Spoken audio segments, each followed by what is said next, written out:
한 주 동안 있었던 뉴스 가운데 우리가 조금 더 깊이 들여다봐야 할 이슈를 짚어보는 시간입니다.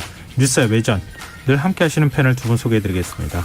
배종찬 인사이트 K 연구소장 자리하셨습니다. 안녕하세요. 안녕하십니까. 김민하 시사평론가 모셨습니다. 안녕하세요. 안녕하세요. 네.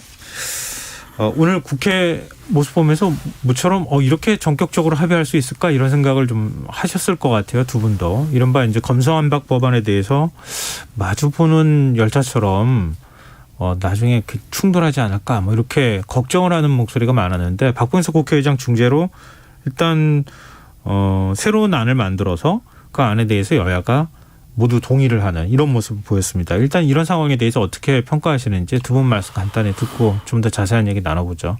저는 우리 청취자분들은 어떻게 받아들였을지 모르겠는데 저는 상당히 당황스럽고 황당스럽더라고요. 당황스럽고 황당하다고요? 네, 이게 뭐 아닌 밤중에 홍두 깨고 날벼락이냐. 아니 무슨 말씀이냐면 네. 이렇게 중재할 걸 그동안 왜 그렇게 서로 치고받고 극한 대립의 국면으로 갔는지. 근데 따지고 보면은 이것이 과연 그러면 절충을 할 수 있는 사안이었다면 왜 서로가 좀 더 효과적으로 원만하게 절충을 못했는지 저는 그 부분이 이해가 안 되거든요. 이게 중재안이라는 게 어느 날 갑자기 튀어나온 것은 아닐 테고. 네. 그리고 중재안의 내용을 보면은 저는 이것이 과연 국민을 위한 중재안인지 아니면 정치권을 위한 중재안인지를 도무지 알 수가 없거든요. 어리둥절하고. 네네. 그래서 오히려 지금 특히 4개를 삭제를 했다. 그리고 경제와 부패만 남겨뒀다. 그런데 지금 삭제한 내용 중에는 선거와 공직자가 들어가거든요. 네. 그건 누구를 위한 거지? 일반인들이 선거를 치르는 건 아니지 않습니까? 저는 그런 내용들을 보면서 두 글자입니다. 그냥 좀 황당하고 황당을 거꾸로 해서 당황스럽더라고요. 네. 김민하 평론가는 조금 평가가 다르실 것 같기도 한데요. 네, 어떻습니까?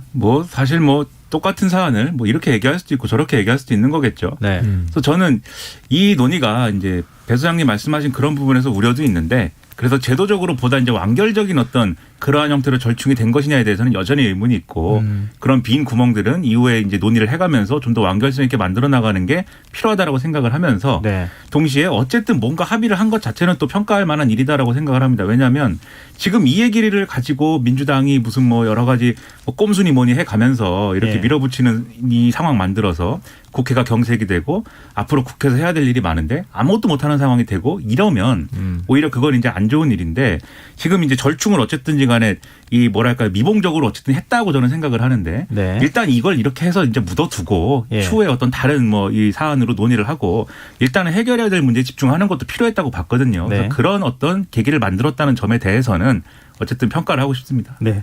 일단 그럼 박병석 의장의 중재안 여야가 각자 동의한 거잖아요. 민주당 의원총회도 열고 했었는데 어떤 내용이 담겨 있는지 김민하 평론가가 좀 정리를 해 주시면 어떨까요?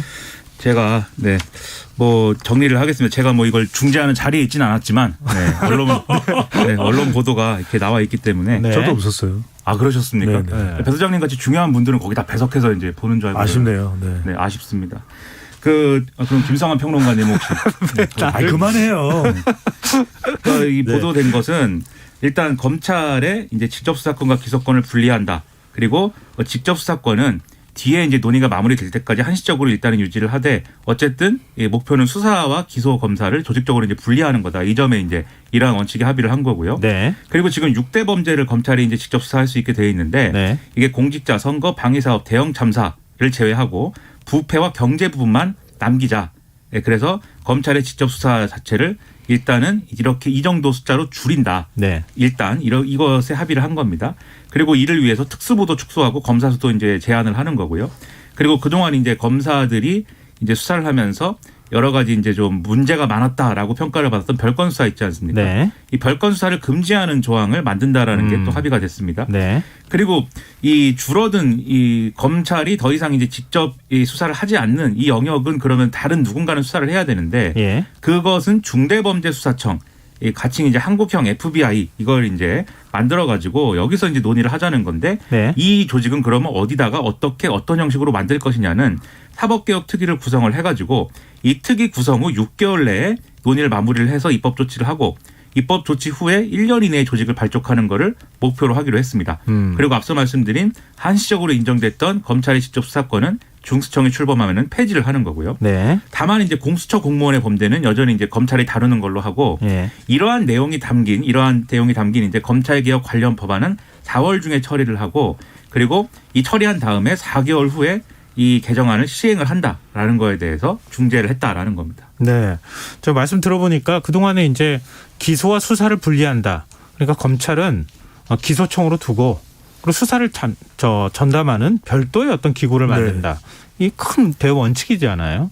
그러니까 수사하는 검사가 기소까지 해버리면 수사하면서 기소를 생각하면서 수사할 수밖에 없는 거 아니에요. 그렇죠. 그러니까 그래서 항상 독립성, 중립성에 관한 문제가 논란이 됐던 건데 네. 일단 그 부분에 대해서 상당 부분 우려가 좀 덜어지고 이 형사사법 체계의 어떤 효율성의 측면까지 넘어가면 저희가 얘기가 굉장히 길어질 것 같은데 네. 거기까지는 안 하더라도 일단 합의한 내용, 큰 원칙 이런 것들에 대해서 어떻게 평가하십니까? 여야 간에 일단은 이제 국민들이 어떻게 판단하느냐를 떠나서 여야 간에는 서로 간에 주장했던 것에 일정 부분 절충이 가능했기 때문에 합의가 됐겠죠. 근데 사실 원래 수사 기소 분리 자체로도 사실 국민의힘에서 좀 반대하는 목소리가 있었잖아요. 그러니까요. 네. 그래서 지금 또 검찰총장인 김호수 총장부터 비롯해서 검찰 조직 내에서는 지금 극도로 반발하고 있거든요. 네네. 그런 내용이 나오는데 또 하나 그래도 이제 좀 우리가 이 내용을 본다면 그래도 아까 김민하 평론가가 이야기했던 대로 뭐 계속해서 극한 대립으로 가는 것보다는 이렇게 이제 절충을 하고 특히 이제 중요한 게 시기적인 부분입니다. 특히 이제 국민 여론도 시기적인 부분에 대해서 상당히 반대 여론이 높았는데 네. 오늘 합의안이 4월 내에 통과하는 것에 대해서 여야 간에 합의가 됐거든요. 네. 그러니까 뭐 필리버스터나 이제는 안건조직위원회나 꼼수임 뭐 사보임이나 이런 이야기는 이제 할 필요가 없어지게 된 겁니다. 그런데 두 가지만 말씀드리면 짧게 하나는 이 검찰의 시정조치 요구 사건과 고소인이 이의를 제기한 사건 등에 대해서는 여전히 검찰이 또 수사를 할 수 있다라는 거예요. 네네. 그러니까 저는 이 범위가 어느까지 정해지느냐에 따라서 해석되느냐에 따라서 검찰의 수사 여부는 또 달라질 수가 있다. 또 하나는 뭐냐면 이게 중대범죄수사청 한국형 FBI가 이제 발족이 될 텐데 1년 이내 발족이라는 것이 있거든요. 네. 근데 이 기한이 새 정부에서 얼마나 준수가 될지 여부가 관건이 될 수밖에 없다. 왜? 한동훈 법무부 장관이 돼서 이 부분에 대해서 정말 말 그대로 일정대로 합의된 대로 진행이 되느냐. 네. 아니다. 우린 재검토해야 되겠다. 이렇게 되면 가장 근간이 되는 내용부터 달라지거든요. 왜? 중대범죄 수사청인 예. 중수청이 가칭 중수청이 출범을 해야 직접 수사권이 폐지가 되는 겁니다. 네. 출범을 못하게 되면 직접 수사권은 계속 유지가 된다는 이야기예요. 저는 이 부분에 대해서 얼마만큼 원만하게 일정대로 잘 추진될 수 있느냐가 관건이 될 수 있는 거죠. 네.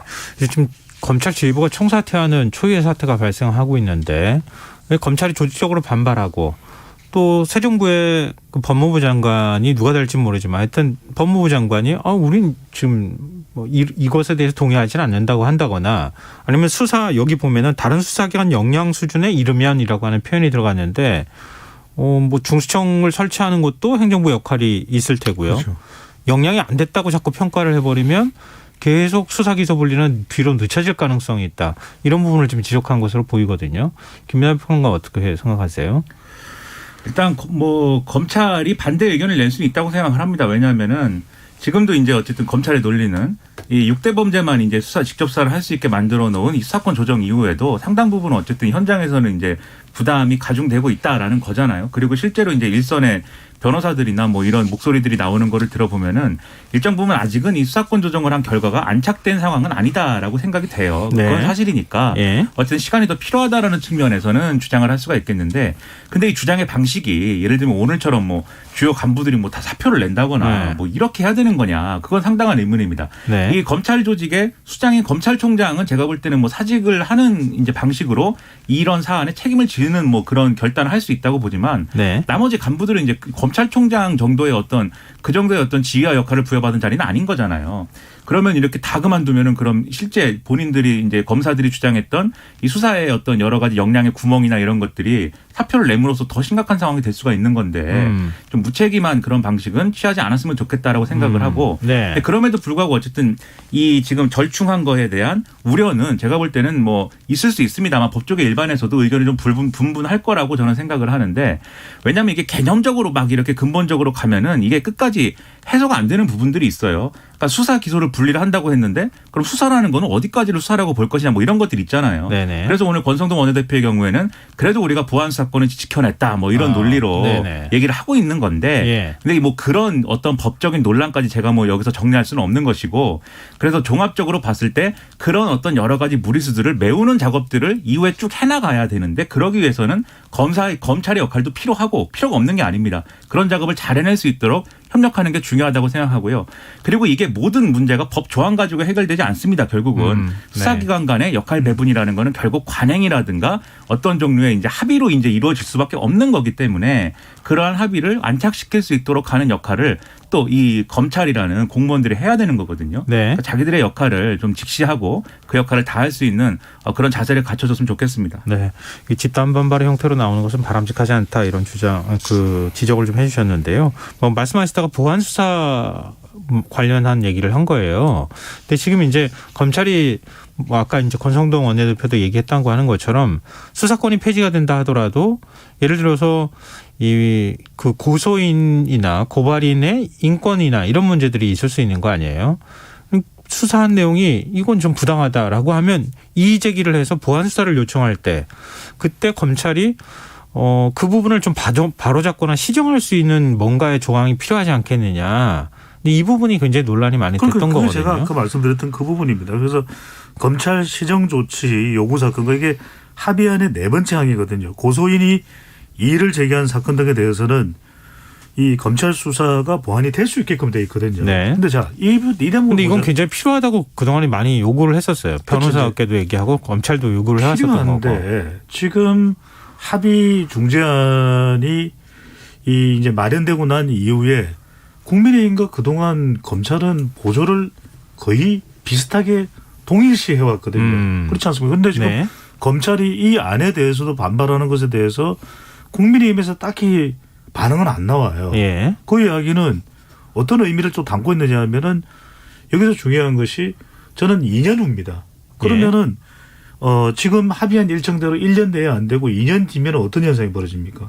총선입니다. 네. 그러니까 지금은 어차피 권성동 원내대표뿐만 아니라 국민의당에서도 불가피하게 받아들인 이유는 지금 사부인까지 해서 비판을 받더라도 더불어민주당에서 하고 또 대통령이 효력을 공표해버리면 가결되는 것이거든요. 예. 그렇다면 그렇게 완전히 수사권이 박탈되거나 분리되는 것보다는 지금 상태로 일정한 절충점이 만들어지면 여지가 생기는 거죠. 예. 그렇다면 2년 후는 어떻습니까? 2년 후에 총선에서 만약에 이건 만약입니다. 가정한다면 국민의힘이 여당이 다수당이 돼버리면 또 바꿀 수가 있는 거예요. 지금 국민의힘이 그런 판단을 했을 가능성이 있다 이렇게 지적을 해 주신 거거든요. 그러니까 국민의힘은 사실 굉장히 그 반대가 심했던 거 아니에요. 기소수사 분리 문제도 굉장히 문제 제기를 많이 해왔고 기존에 문재인 정부에서 추진해왔던 검경 수사권 조정 이걸 안착시키고 난 다음에 논의할 부분이다. 이런 입장에서 박병석 국회의장 중재안을 보면은 받기가 어려웠을 것 같다는 생각도 드는데 지금 말씀하신 이런 것 때문에 받은 겁니까? 김민하 평론가 그렇게 생각하세요?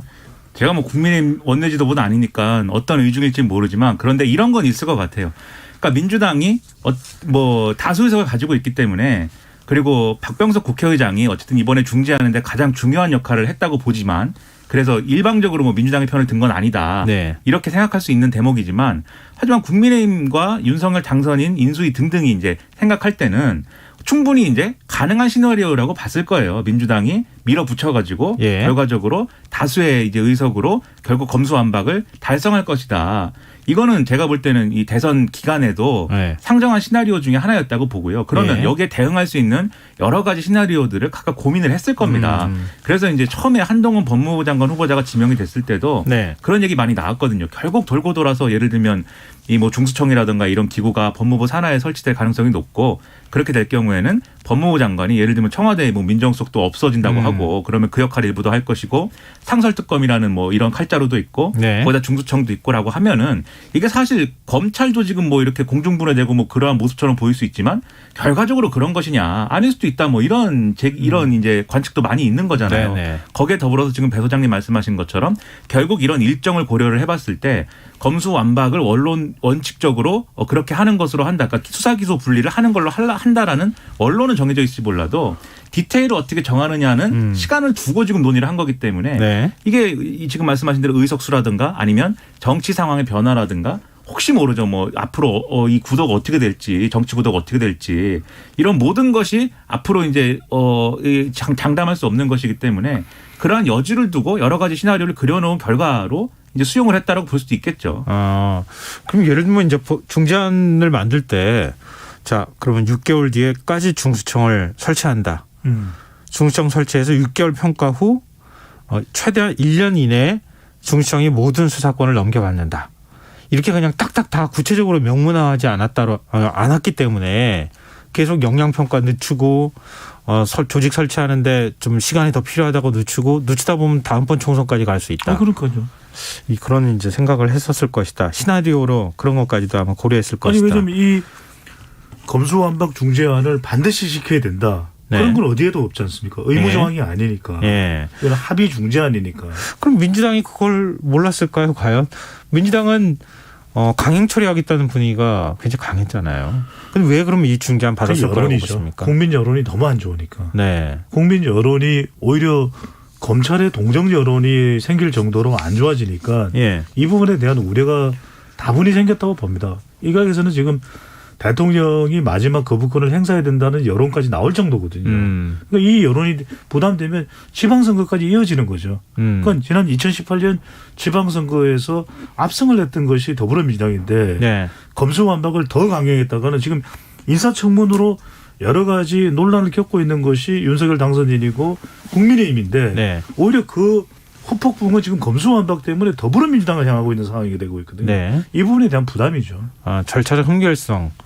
이 부분이 갑자기 부각이 되면서 민주당 입장에서도 강행 처리하는 게 상당히 부담스러워졌다.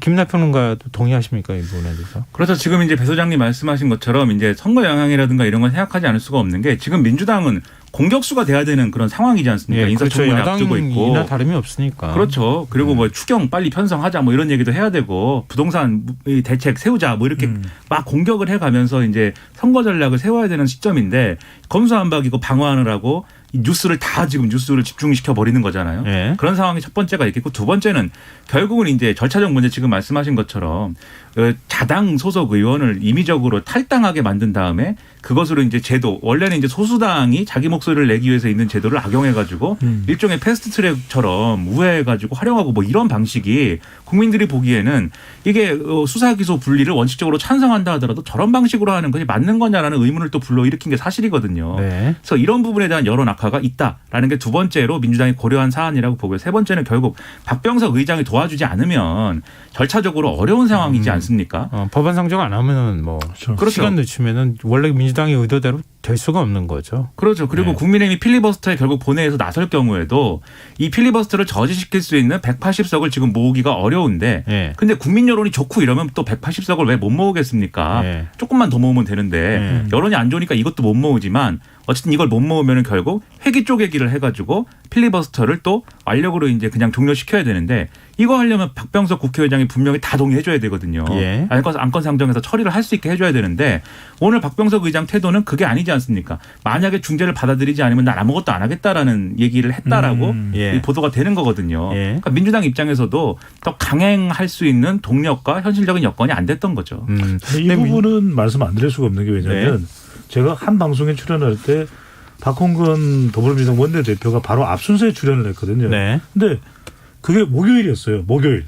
아주 완강했어요. 단 우리는 한치도 양보할 수가 없다. 검찰 수사권 완전 분리로 가겠다. 박탈인 네. 표현을 안 쓰고 완전 분리로 가겠다 그랬었거든요. 그래서 예. 제가 바로 그 다음 방송 순서 출연 차례였으니까 정말 열심히 듣고 있었거든요. 그렇다면 이걸 사실은 받아들일 수 있는 게 아닌데 예. 저는 이게 4월철이라는 게 민주당으로서는 아주 컸던 것 같아요. 아, 시한이 남아있는 그렇죠. 기간이 너무 짧다. 문재인 대통령 임기 내에 예. 4월 달에 어떻게라도 목표치는 100% 완전 분리인데 80% 70% 분리라도 4월 내에 임기 내에 통과할 수 있다면 이걸 택해야 된다. 아. 저는 이 인식이 아주 강했을 걸로 보입니다. 네. 근데 민주당 지지층을 생각 안 할 수가 없잖아요. 뭐 언론에서 강성 지지층이다 이렇게 또 표현하지만 민주당 입장에서 지지층 입장에서 바라볼 때는 이번에는 마지막으로라도 이른바 검수완박 해야 된다. 있죠. 이런 요구가 그런 건 상당했단 있죠. 말이에요.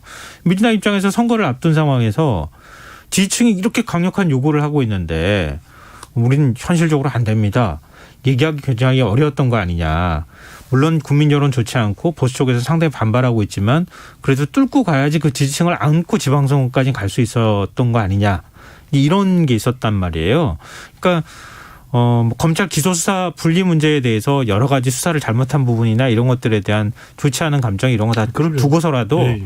어찌됐든 간에 지지층 입장에서 이번 그 조정안 중재안을 받아들인 것을 납득할 수 있겠느냐. 이 부분 중요하지 않겠습니까? 쉽지 않을 것 같아요. 지지층은 납득하지 않을 것이다. 그것을 읽을 수 있는 것은 일단 몇몇 저는 더불어민주당 지지층들이 많이 참여를 하는 또 지켜보는 예. 또 구독을 하는 유튜브들을 좀 집중 분석을 했습니다. 실제 지금 빅데이터 분석 동호인 썸트렌드에 가면 유튜브 분석도 가능합니다. 네네, 그 맞습니다. 더불어민주당 지지층과 관련해서 이 검찰 수사권 내용들을 보면은 상당히 비판적이에요. 예. 심지어는 굉장히 육두문자가 나올 정도입니다. 뭐 이제 지도부를 향해서도 그런 이야기가 나온다는 것은 못마땅하고 받아들일 수가 없는 거죠. 근데 저는 이게 핵심인 것 같습니다. 왜냐하면은 자칫 그런 부분을 몰랐을까? 강성 지지층들의 희망과 또 방향을 그럼에도 불구하고 저는 이걸 지도부가 선택할 수밖에 없는 건 자칫 잘못하면 지금의 여론 상황에서는 불발될 수도 있겠다. 이런 상황에 대한 우려 때문에 강성 지지층들이 좀 실망하고 심지어는 분노할 수도 있음에도 불구하고 네. 이것을 수용할 수밖에 없었던 걸로 보입니다. 김인하 평론가는 어떻게 생각하세요? 저는 민주당이 지금 대선 지고 나서 정치인들은 많이 있지만 제가 볼 때 지도자가 없는 게 문제예요. 왜냐하면은 지지층이 뭔가를 요구할 수 있습니다. 그리고 그걸 굉장히 강력하게 해야 된다고 믿고 있을 수 있어요. 그런데 지지층이 요구하는 거를 다 해줄 수 없는 게 또 현실 정치의 엄중함이라는 거거든요. 네. 근데 그렇다고 하면은 또 이거를 뭐 지지층이 요구한다고 다 들어주느냐 뭐 이렇게 단순하게 접근할 게 아니라 지지층을 설득하는 과정이라는 게 필요한 거죠. 그 설득이라는 거는 뭐 못하겠습니다 이렇게 얘기하는 게 아니고 예. 이런 요구가 있지만 이런 요구의 핵심은 어쨌든 예를 들면 검찰의 직접 수사를 줄이는 것이니 우리가 예를 들면 제가 예를 드는 겁니다. 수사 기소를 완벽하게 뭐 분리를 해낸다든지 이런 건 아니더라도 전문가들의 여러 의견을 들어서 예를 들면 이 정도까지 수사 범위를 줄이겠습니다. 추가로 줄이겠습니다. 이런 방법으로 지지층을 설득하고 다독여가면서 성과를 낼 수 있는 방법이 충분히 있다고 저는 봤거든요. 네. 그런데 시작하자마자 이게 그 당내 일부 강경파들이 주장하는 거를 지도부가 그대로 그냥 받아 안아서 예. 이 나머지 이 지도부와 강경파 빼놓고 나머지 이제 의원들은 지금 어디로 가는 거냐 우왕좌왕하는 가운데 완전히 이게 하지 않으면 안 되는 상황으로 민주당이 스스로 만들어 버렸어요. 그러니까 이런 의제를 이런 방식으로 한 거에 대해서는 저는 지지층의 요구에 그냥 편승하는 이런 1차원적인 정치를 한 결과하고 예. 그것의 어떤 후과를 이런 여론의 악화 이런 것들로 받은 거다. 저는 그렇게 보기 때문에 네네. 지금 지도력의 어떤 구심 이런 것들이 붕괴됐다는 거를 오히려 단적으로 보여주는 사례가 돼버렸다는 거고요. 그걸 어떻게 빨리 복구하느냐가 앞으로 민주당이 다시 되살아날 수 있느냐가 갈림길이다. 저는 그렇게 생각합니다. 따끔한 지적을 해주셨는데요. 그러니까 기존에 이제 그 이른바 이제 검찰 수사 기소 분리가 진짜 필요하다고 하면 좀 시나리오를 만들어서 국민들께 동의를 구하는 과정들을 좀 밟아 바로 그 나간다거나, 부분이죠. 예, 이행 과정은 어떻게 할지에 대한 조금 더 연구나 토론 같은 걸 좀 하는 모습을 보인다거나 그런 다음에 뭔가 명분을 만들어서 그렇죠. 갔으면은 좀 여론도 더 좋아졌을 텐데 그런 게 빠졌다. 그리고 무소속 양양자 의원은 무소속이니까 네. 안건조정위원으로 임명하는 건 하더라도 최소한 어떤 의사를 갖고 있는지를 확인하고 안건조정위원으로 임명해야 되는데 반대할 줄 몰랐던 거잖아요. 그래서 민영배 의원을 갑자기 이제 사보임시키고 안건조정위원으로 임명하는 유능하지 못했다. 이런 점들은 아마 민주당 입장에서는 내부 반성이나 아니면 성찰을 해야 될 부분이 아닐까 그러니까 싶네요. 공감이 안 되는 건데 저는 이 대목에서 한 사례를 이야기 드릴 수밖에 없는데 2006년에 한미 FTA가 아주 찬반이 치열했거든요. 네. 근데 그때 한 여론조사 회사가 저는 제 기억에는 2006년 6월로 기억을 하고 있습니다. 한미 FTA에 대해서 알고 있느냐 물어본 겁니다. 그러니까 10명 중 9명이 한미 FTA 법안 내용을 몰라요. 예. 우리 국민들이. 그러니까 노무현 대통령은 당장 한미 FTA 추진을 좀 잠정 중단해라. 그리고 국민들한테 더 알려라. 그래서 결국 그게 성과를 거둔 것이거든요. 네. 저는 이번 사안도 워낙 임기 이제 막바지기 때문에 시간이 없었다라는 점은 가만히 되지만 좀 더 일찍 방금 전에 김성환 앵커께서 말씀하셨던데 저는 국민 공감도를 높였더라면 훨씬 더 효과적일 수가 있었던 것이죠. 네, 알겠습니다. 아마 두고두고 여러 가지 얘기가 나오지 않을까 싶네요. 이 얘기는 여기서 일단 마무리하겠습니다. 지금 여러분께서는 KBS 1라디오 김성환의 시사를 듣고 계십니다. 뉴스와의 배전 김민아 시사평론가 배종찬 인사이트 K연구소장 두 분 패널과 함께하고 있습니다. 이제 바로 앞에 뭐 이제 한 달 남짓 남았죠? 지방선거 얘기 좀 해보죠. 40년 넘었죠. 오늘 굉장히 중요한 이벤트가 많이 있었어요. 네. 지방선거에서. 경기도지사 어떻게 각 당에서 후보 만드느냐. 이거 굉장히 큰 관심사였잖아요. 네. 최대 관심 지역이었는데 일단 국민의힘 내부 경선에서 김은혜 의원이 경기도지사 후보로 확정됐습니다. 유승민 전 의원을 꺾은 건데요. 대권 주자를 꺾은 거잖아요. 더군다나 지금 당심에서 압도적으로 앞섰던 거 아니냐. 윤심. 네. 예. 그러니까 민심은 유 전 의원이 앞섰다고 볼 수 있겠지만 이런 이제 언론들의 분석이 나오고 있는 상황인데요. 네. 일단 이번 결과 혹시 예상하셨어요? 배종찬 소장님? 저는 예상했죠. 아, 좀 예상하셨어요? 네, 네. 그래서 이런 결과 나올 거라고. 지난 시간에도 제가 추론한다는 말씀을 드렸던 것은 이제 네. 제가 마치 단정을 짓는 분석과 예상을 드릴 수는 없는 거니까. 네. 왜냐하면 다른 지역은 모르겠지만 경기도는 윤심과 명심의 대결이거든요. 윤석열 당선인의 마음, 또 이재명 또 상임 고문의 마음. 예. 그렇기 때문에 김은혜 이 의원의 경우에는 당선인 대변인을 하다가 경기도지사 또 출사표를 쓴 거 네. 아니겠습니까? 예. 그것은 뭐냐면 다른 이유가 없는 거예요. 아니 나가지 말 것 같았으면은 말렸겠죠 윤석열 당선인. 그건 나는 저기 선거 나가는 것보다 날 좀 도와주시오. 그랬을 텐데 나갔다라는 것은 그만큼 힘이 실린다. 말 그대로 초선인 김은혜 의원이 관록의 사선에 유승민 대선 후보급의 인물을 꺾어주셨던 건 다름이 아닌 살아있는 권력. 바로 윤심인 거죠. 김민하 평론가 어떻게 보셨어요? 예측하셨어요? 뭐 예측의 시점이 문제인 거죠. 네. 처음부터 예측했느냐와 끝으로 와가지고 예측했느냐 이건 다른 거 아니겠습니까? 그 맞는 말씀이네요. 처음에는 가능할까? 당내 경선을 어제 해서 예측했잖아요. 이길까? 이렇게 네, 했는데 뭐 어제야 사실 이 여의도 뉴스 보는 사람들은 다 예측했을 것이고, 근데 아무래도 이제 지금 말씀하신 것처럼 윤심이 실린 인사이기 때문에 네. 좀 국민의힘 이제 당협위원장들이 다 그러면 이 김은혜 후보를 지지를 했는데 이 당심에서는 이제 꺾을 수가 없는 거죠. 유승민 전 의원은 그건 확실한 건데 네. 문제는 그러면 민심에서 얼마나 이제 꺾을 수 있느냐가 이 관건이라고 봤는데 뭐 상당히 이겼다고는 합니다. 지금 이제 내부 결과가 구체적으로는 안 나왔는데 네. 상당히 이겼다라고는 하는데 제가 볼 때는 그러한 것들을 좀 더 이제 당내 조직을 설득하기 위해서 적극적으로 이제 얘기할 수 있는 상황이었느냐가 이제 관건이었던 것 같아요. 왜냐하면 여론조사 결과 그동안 많이 발표됐는데 잘 보면은 유승민 전 의원이 이 여론조사 그동안 발표된 여론조사 결과를 쭉 보면은 압도적으로 뭐 김은혜 의원보다 경쟁력이 있다거나 뭐 이런 상황은 아니었거든요. 예. 근데 그런 것들이 잘 보이지 않았던 거에 또 하나의 이유는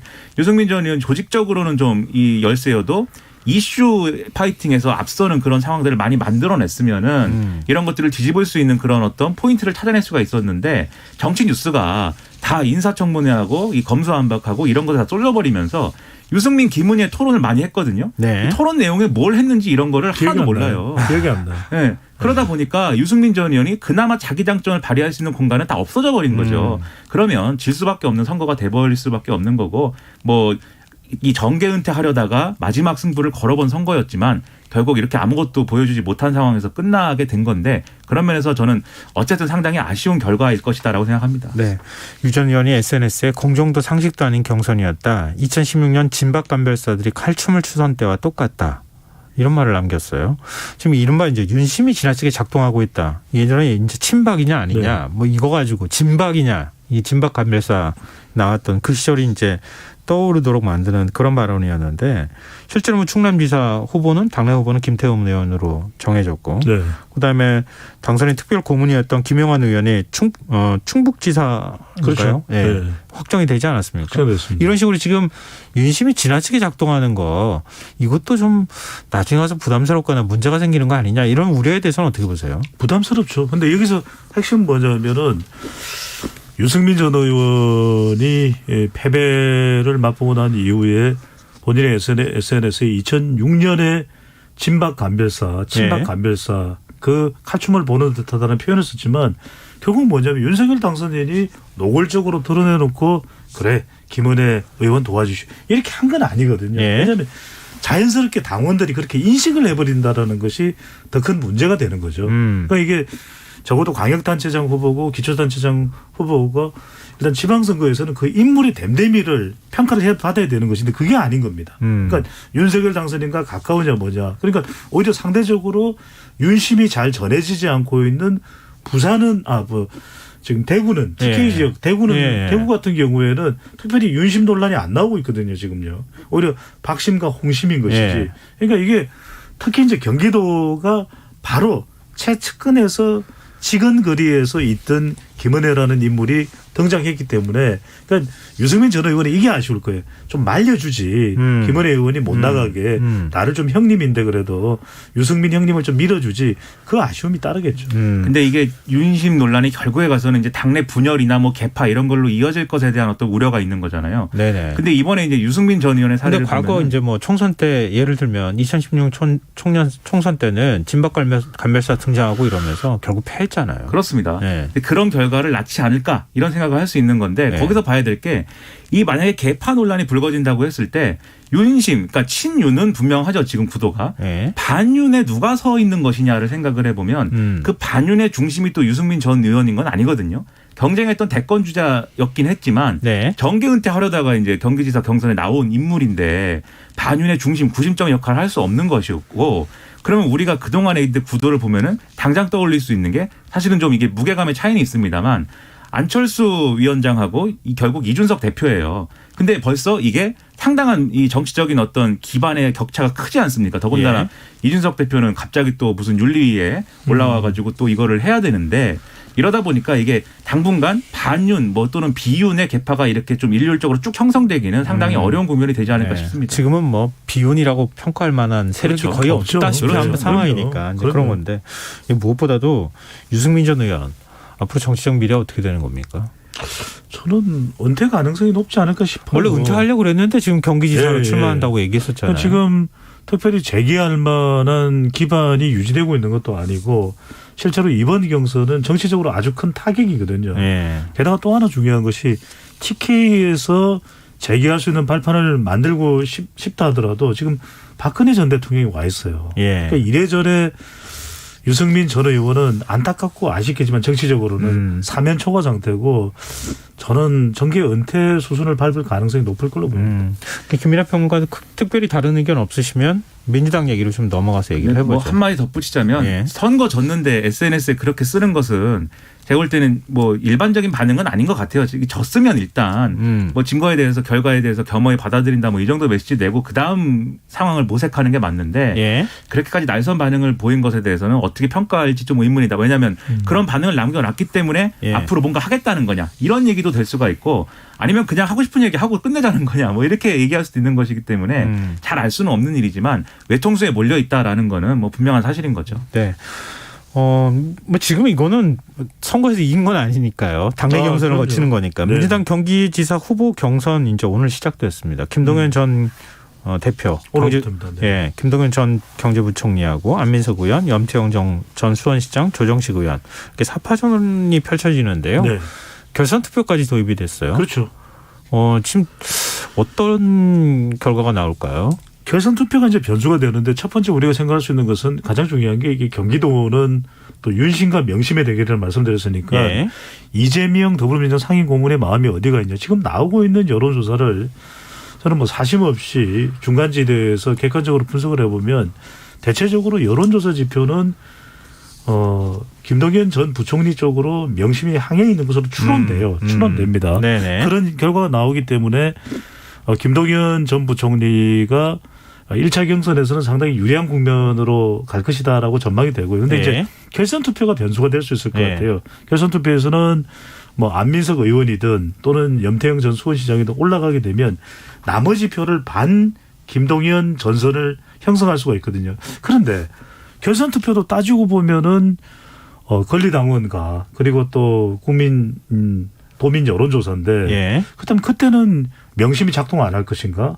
저는 결선 투표도 명심이 작동한다는 의미에서 1차 경선과 크게 다른 결과가 나오지는 않을 가능성이 높다 이렇게 전망을 해봅니다. 예, 김대표는 거예요. 마찬가지로 국민의힘하고는 상황이 다른 거예요. 국민의힘에서는 어쨌든 여론조사상 열세였던 후보에 윤심이 실리면서 이제 이게 결과가 뒤집어지는 국면이었던 거지만 예. 지금 김동연 부총리가 여론조사상 어쨌든 우위입니다. 우위고 그리고 평가하기로는 명심이 실린 거 아니냐라는 얘기 많이 나온 거잖아요. 어차피 단일화를 했으니까 대선 기간 동안에. 그렇죠. 예. 그리고 실제로 지난번에 이제 뒤에 뭐 말씀하시겠지만 송영길 전 대표 문제에 있어서도 이재명 전 지사가 전화 돌렸다 뭐 그렇죠. 이런 보도가 나오고 텔레그램도 보내요. 그렇죠. 민주당은 뭐 아니다라고 얘기를 했습니다만 어쨌든 송영길 전 대표한테 명심 실린 거 아닐까라고 할 거면 경기도에서는 김동연 후보에게 실렸겠지 이런 분위기가 있거든요. 경기도 더 중요하니까. 그래서 이게 결선 투표가 일종의 반 김동연 연대가 되려면은 염태영, 안민석, 조정식 의원 간에 이 지지자들을 하나로 묶을 수 있는 뭔가 구심이 있다는 게 전제가 돼야 되는데 그게 예를 들면은 명심이 거기에 실려 있으면은 그런 연대도 가능하겠지만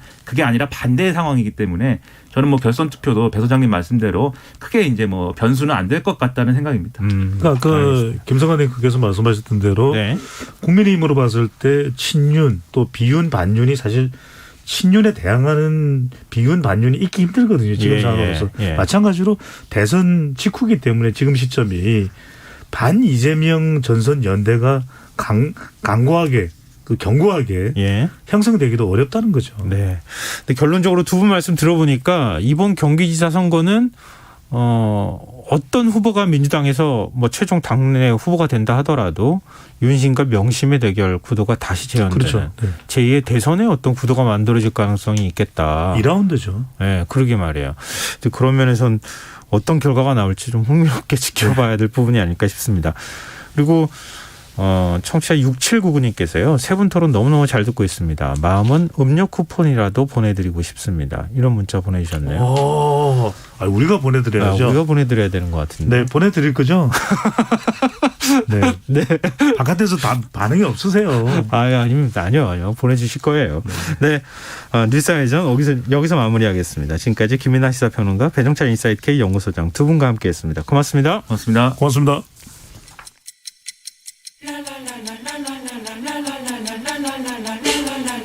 바쁜 당신을 위해 준비된 밤 시사야. 시사평론가 김성환과 함께합니다.